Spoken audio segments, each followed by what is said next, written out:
So good afternoon, everyone. Let's dive into our quarterly pricing webinar. We'll be providing an update on the main commodity markets that we deal with here in Valpak. And if you have any questions, please ask away in the chat box and we'll come back to these at the end of the presentation. So by way of introduction, I'm Louise Tompkinson and joining me today is my colleague Jonathan Williams. We both work in Valpak's Recycling Services department and I've been with the company almost 8 years and Jonathan 15 years. We are a waste management broker who offer a total waste management service, which encompasses nationwide collections using our portfolio of approved contractors. As part of this, we have a high-level audit process to ensure that all of our contractors have the necessary licenses and documentation in order to carry out work on our behalf. As well as this, we also ensure that they have adequate policies in place in regards to health and safety, quality, and the environment. We're a single point of contact, making collection requests across a range of materials easy and efficient, and also have finger-on-pulse knowledge of the market and industry, which is the main area we will focus on today. We also provide consolidated monthly reporting, which can be tailored to your individual needs, and we ensure all legal aspects are met. Today we'll run through an update on the cardboard, metal, and plastic film markets, as well as an overview on PRN pricing.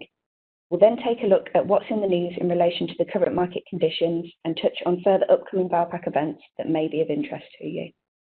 As mentioned previously, we will come back to any questions asked at the end. So historically, cardboard from the UK has been exported to the Far East, predominantly to China. However, in recent years, they have clamped down strongly on quality with a focus on reducing contamination, screening on arrival at port and self-inspection. This has made China a less viable end market and thus created an issue on a global scale. Other Eastern countries have since opened up their doors, but with stringent inspection processes, therefore there's a real emphasis on driving quality. As you can see from the red line on the graph, the market was very volatile in 2017. This was down to China's implementation of National Sword, an initiative focused on material quality with particular scrutiny on smuggling activities and high moisture content. Another factor influencing the markets in 2017 were Chinese import quota license delays, meaning that factories were particularly restricted on the amount of material they were allowed to import so that they didn't go over their allowed quotas. This saw an average of £123 per tonne on exported cardboard. Next, looking at the green line for 2018, you can see the market plummets once again, before steadily rising to the highest they have ever been. The downturn was due to another initiative implemented by China known as Blue Sky, which was a continuation from the previous year's National Sword, seeing contamination levels being reduced to a 0.5% threshold. The sharp rise was then induced by China banning US imports due to a trade war with Trump, which saw the price for good quality UK material shoot up to record highs in the region of £170 to £180 per tonne. You'll then see that the market tails off again towards the end of 2018 into 2019, and further decreases as the year goes on, with a slight recovery over the summer. This was due to the 25% tariff applied to US cardboard. This made it comparatively expensive for Chinese mills compared to card from the UK and Europe. As a result, China increased buying from the UK, which pushed up prices slightly. From week 40 onwards, we saw a rapid decline to the lowest level since the 1980s. This was down to the previously mentioned clampdowns on quality implemented by China, as well as the fact they had put all of their mills on quotas and cut the tonnage they accepted last year to 12 million tonnes, when it was previously 28 million tonnes. Other eastern destinations followed suit, such as Indonesia, where contamination levels of 0.5% were implemented, plus the requirement for pre-inspections. This general weakening in demand put downward pressure on prices and thus highlighted the importance of material quality. We saw prices as low as £10 to £15 per tonne from those who were buying at the end of last year into the beginning of this year. After a degree of respite this year, the market has become increasingly challenging in recent days. Whilst the demand for cardboard is generally felt to be reasonable, the coronavirus is having a knock-on effect on shipping. The lack of export activity in China, combined with the impact of containers being held up at ports, has created a severe shortage of containers in Europe for cargoes destined for Asia. Whilst exporters appear to have managed to secure containers for their immediate needs, shipping prices have risen sharply and there is little flexibility in terms of scheduling collections. Most expect the difficulties will last 6 to 8 weeks and will probably get worse before they get better. Cardboard prices have drifted lower, reflecting increased logistics costs. The dynamics in the mixed paper market remain largely unchanged, with very weak demand for the lower quality grades.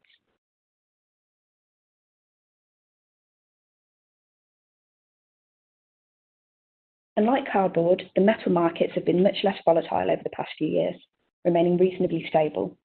However, as you can see, we've seen a drop in the market since the beginning of the year. This is due to the closing of factories, ports, and entire regions in China down to the coronavirus, as well as poor finished steel sales in Turkey slowing demand. We are currently looking at roughly £450 per tonne for aluminium and £120 per tonne for mixed steel. I'll now hand you over to Jonathan to talk you through the plastic film markets, PRN prices, and what's in these. Thank you, Louise. Okay, well, let's get straight into it. So I wanted to talk to everybody here a little bit about plastic film, what's been happening with the price. But first of all, it's good to get an overview on what's happening globally, where our film goes, and how that's been shifted over the last couple of years.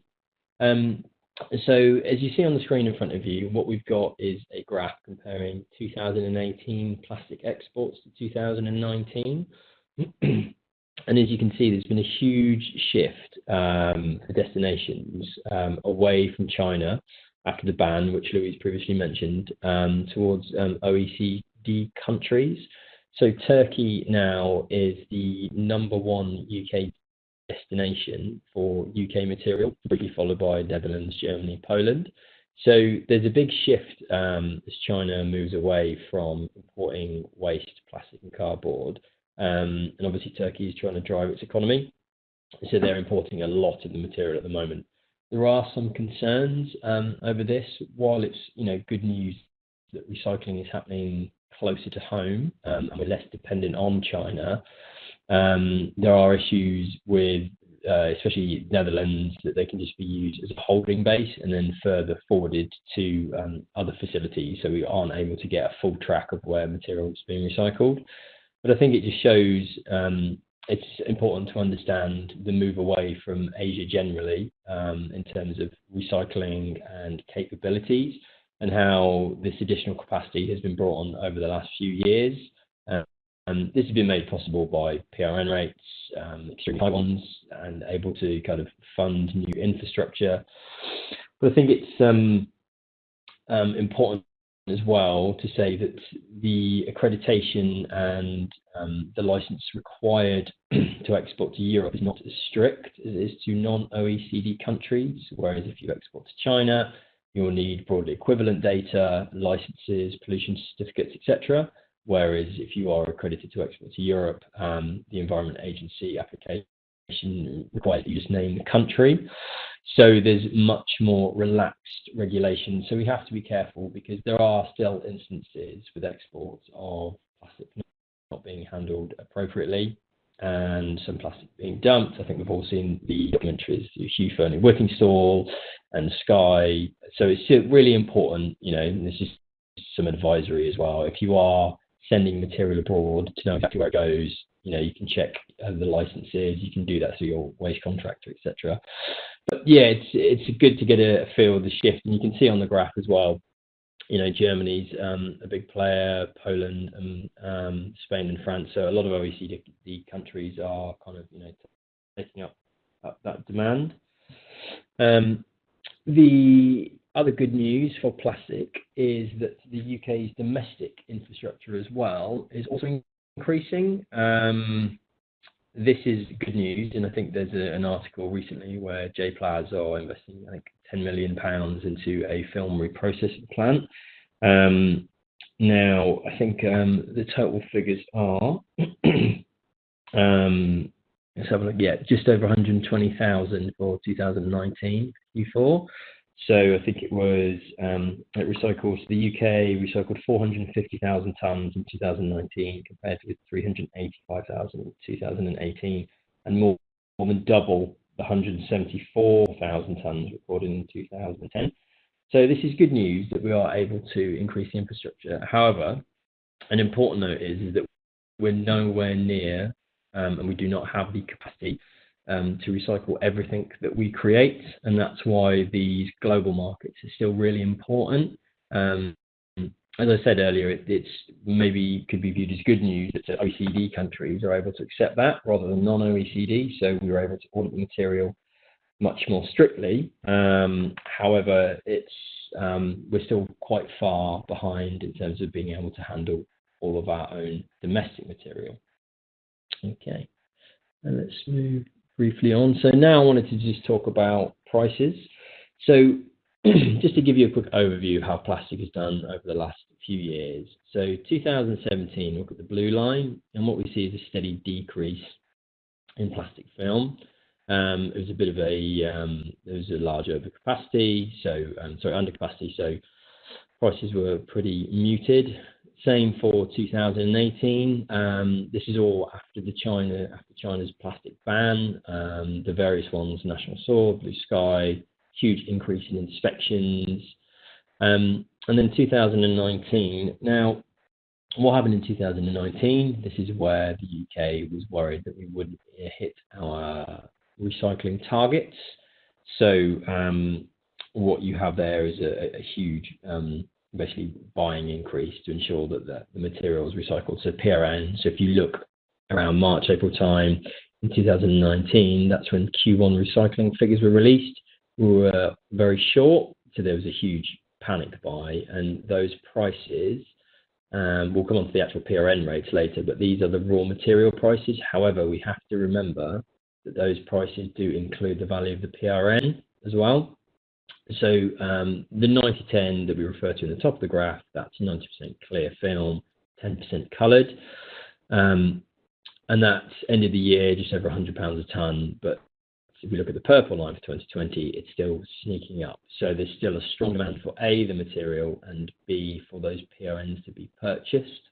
And if we look at just 2020 data, we can see that some of the exporters to Asia use that increase in the PERN value, so that's the export per to compensate for higher shipping rates as well.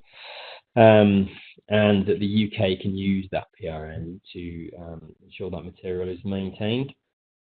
And then we'll see the same situation for 98.2. So this is 98% clear film and 2% coloured. So this is what you would typically get from the back of a distribution warehouse, where they're just decanting shrink wrap from pallets.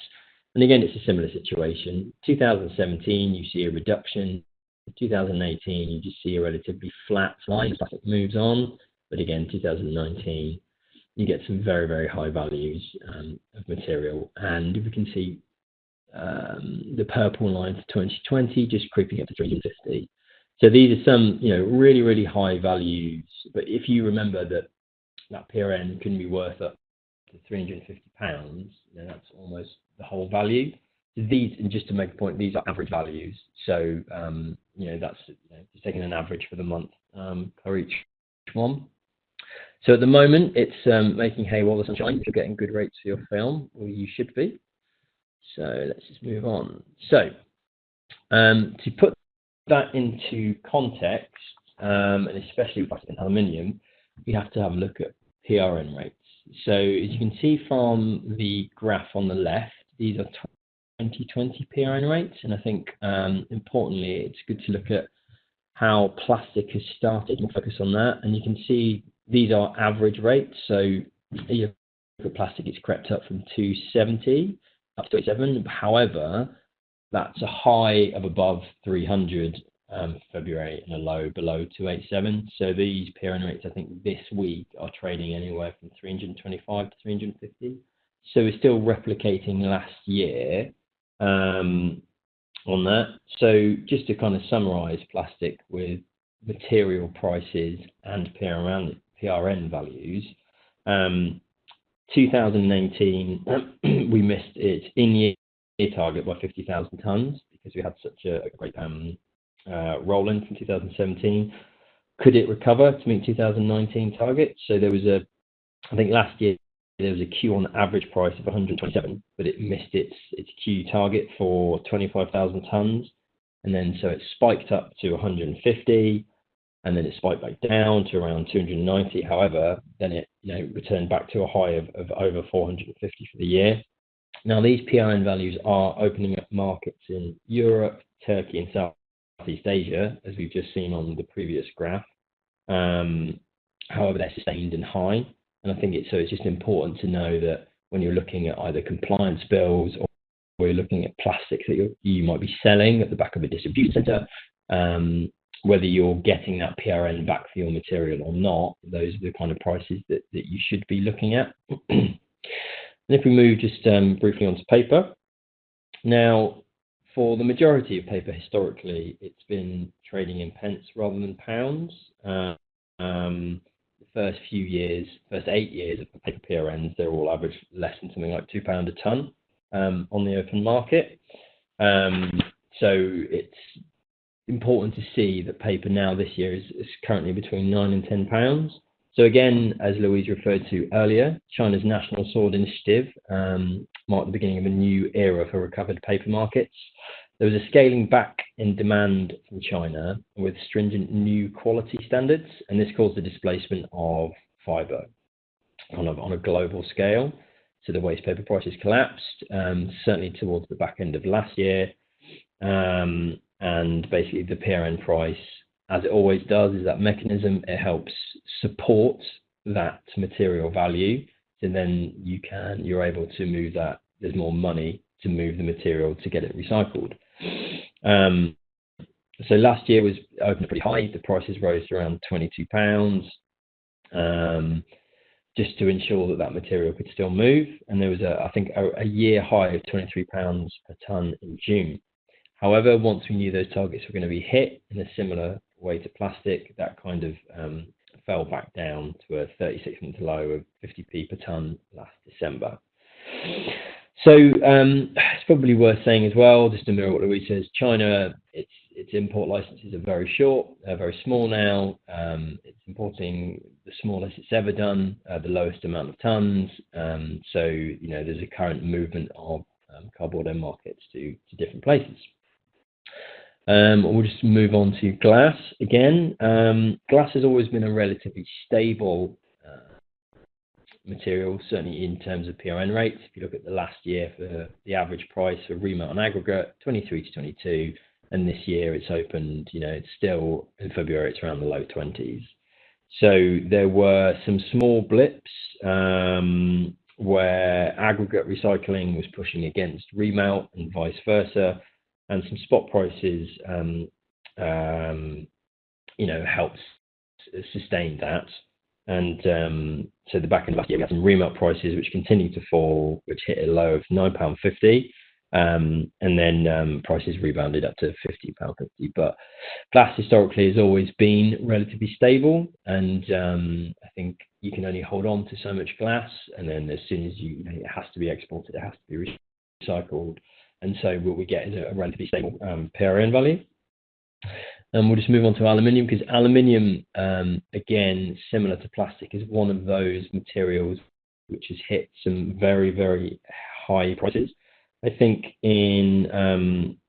back in 2017 and 2018, they saw unpredictable price spikes at the end of the compliance year, and there were concerns over price manipulation. And the opening 2019 prices were far higher since 2016. They'd risen about 40% to £105 per tonne. And then there was some Q1 data, and certainly this Met, which showed weak supply. And again, like anything, it's a buyer's market. It's a supply and demand market. So people will go out and buy to ensure that we hit our recycling targets. However, the year was a bit tumultuous, to say the least. And the back end of last year, there were highs of £520 per tonne in December, which is the highest PRN price ever traded on. This is on T2E, the trading platform. And so I think it just shows the huge instability in that. Now the year has started with quite a large window for aluminium, so you can see it's started at 182 and down to 122. However, the upper echelon of that 182 is near 250. So you've got a real large spread of prices in aluminium. So it does make it tricky. Obviously, the amount of PRN that you're buying does affect that particular value. So again, if we move on to steel, there's a bit of a supply and demand balance in steel has remained relatively consistent, with relatively few incidents to accept that equilibrium, hence the kind of the more muted prices. Last year opened with a similar outlook to this, and early steel trading tracked the fluctuations in the paper price. However, there is news because of British Steel's financial troubles that did unsettle the market. End of last year, so you had spot prices around £34 a tonne before softening again at the end of two. Then with HS2, some announcements of that, and that led to a bit of a high £44 a tonne, and then there was a bit of a slowdown in scrap markets. But you're talking windows of £20 to £40 a tonne, and what you've got is a more stable PRN for that. So as you can see, the prices this year have come up between 20 and 22, as it's relatively stable. Now, if we just move on to wood, again, recycling has remained consistently strong in 2019. And back end of last year, we saw some trading spot prices, which were around over £45 a tonne, and then another increase in the recycling target, but by April, all this had been moved. So prices fell after the Q1 data, and then this was repeated in Q2 and Q3. So the consistency of the wood supply meant the 2019 compliance target was met pretty early, and then we have an additional 100,000 tonnes of surplus generated in 2019. So it's price again, which is the lowest of all the materials. Now, so after that bit of background about PRNs, we just thought we'd broaden the topic about what's going on in the news in the recycling market. As we speak, we're in the middle of a national pandemic. We're just waiting on a COBRA meeting result with Boris Johnson, but this does affect the recycling market. So plastic recyclers are the latest to signal that the market is facing price pressures and weaker demand. And we have recyclers explaining that the way that the market will go will depend on how much the PRN system supports this. Should the price of virgin polymers drop because of the oil price crash? So there are falls in oil, which makes virgin polymer cheaper. So then recycled plastic becomes less attractive for the pellet manufacturers. In addition to this, there are issues with containers. So what we saw in early March was that there were a lack of containers available, with the shipping market cutting the number of vessels operating internationally. And there were also increases in shipping container prices by about $400 to $500 for an entire box. Now, this is as much the coronavirus is. It is a temporary issue, but that could be 4 to 6 weeks until things return to normal. So what you've got are a lot of shipping containers which are unavailable. With regards to domestic demand on things like plastic, that's been relatively stable. However, there is a reduced footfall in the retail sector, so you get less plastic waste arising and a downturn in demand for plastic bags. There is obviously, I'll just repeat myself as well, there is more of there may be a sway towards virgin polymers because of the cheaper rates. If we look at the, we've been given some double bagging of coronavirus waste, information by DEFRA. So what they've done is said to people that if you are self-isolating, you can, if you double bag any tissues or any products that might be contaminated, you can leave those for 72 hours, put them in a secondary bag, and then dispose of them in household waste. And said that can be addressed as normal, and some of the larger waste management companies are currently using those guidelines to go with. The China quota for cardboard. So this is just to really piggyback what Louise has mentioned previously about China's cardboard. So they have historically been lowering their import tonnages. So the one at the beginning of the year was 2.7 million tons. However, the latest import quotas that have been given to China paper mills is just over 6,000 tons. So you have to remember China used to import down 13 million, 10 million, 8 million, and then, as I said, beginning of this year, 2.7 million tons, and then another 407,000. So you can see that China really is trying to focus heavily on its domestic collection infrastructure, relying much less prevalently on imports. And Romania to return illegal UK waste. So I think it's worth saying over the last year, what we've seen is a lot of exposure on non-OECD countries and OECD countries on how they handle waste. And that is still a very big issue for the Environment Agency. So we've had a report recently that 50 odd containers may have reached Romania from the UK, and 16 have already been sent back. So there are reports that Bucharest had charged 3 people in the company with disposing hundreds of tons of waste by throwing it into the River Argeș or burying it under gravel pits close to the city, causing significant environmental damage. And in another case, 16 containers of toxic waste from the UK, described as second-hand home appliances, were discovered in the Black Sea port of the Constanta Sud Argeș. So they were supposed to be burnt illegally. So I think it's worth just reiterating that point, that waste crimes are still happening and the Environment Agency still monitors them.